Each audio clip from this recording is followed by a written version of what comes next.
لیکن حقیقت میں اسی آیت کے غلام بنائے گئے ہیں.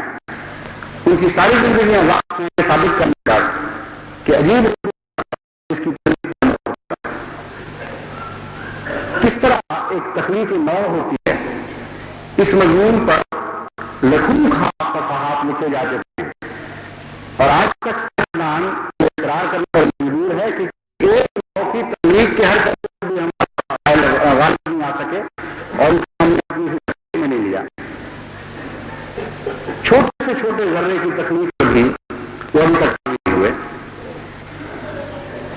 علم اتنا کم ہے انسانی کہ خدا تعالیٰ کے رب الفلق میں مضمون کے ایک چھوٹے سے چھوٹے ذرے کے ساتھ علم پر بھی حاوی نہیں ہو سکا. لا یحیطون بشیء من علمہ الا بما شاء کا علم شان ہے جو ہر کوشش ہر انسانی جستجو کے وقت سامنے آتا ہے اور اس کے نتیجے میں جو شر پیدا ہوتے ہیں یا ہو سکتے ہیں یا آئندہ مستقبل میں پیدا ہوں گے ان کا مضمون بھی اتنا وسیع ہے کہ ہر فلک کے ساتھ ایک یہ مضمون لگا ہوا ہے جو نامتعین مضمون ہے. مسجد اسپین کے ساتھ جو صبح ہم نے دیکھی اللہ کے فضل میں جو ٹوٹی ہیں بلا شبہ ہمارے دل روشن ہو چکے ہیں. کوئی شک میں نہیں کہ ہم صبح کی نمازیں ادا کریں اور خدا کی ہم گیت گائیں اور گاتے چلے جائیں تب بھی یہ شکر کا حق ادا نہیں ہوگا. لیکن اس کے نتیجے جو بہت شر پیدا ہوتے ہیں ان سے بھی کی دعا ضروری ہے. فجر کی نماز ایک تو صبح سورج طلوع پہلے روشنی جانے ہونے پر لیکن یہ وہ نماز ہے جو ہر خلق کے وقت انسان کو پڑھنی چاہیے. وہ نماز ہے نماز انسان کے اندر ہو جاتی ہے. اس توجہ کی نماز کہ ہر نیا دور ہر نئی شان جو خدا نے ظاہر فرمائی ہے یہ اس کی رحمتوں کا نشان ہے. ہمیں اس لیے اس کا شکر ادا کرنا چاہیے اس کی حمد کرنی چاہیے. یہ ہے خیر فلک. ان فلک کا خیر کا پہلو اور شر کا پہلو یہ ہے کہ انسان اس کو اپنا سب کچھ سمجھے کہ ہم نے آخری بازی جیت لی ہے. تمام یہ ہم نے صبح دیکھ لی یہ اس کے بعد کسی اور چیز کی وہ ضرورت ہی نہیں رہی اور اس کے جو خطرات ہیں ان سے وہ واقع ہے.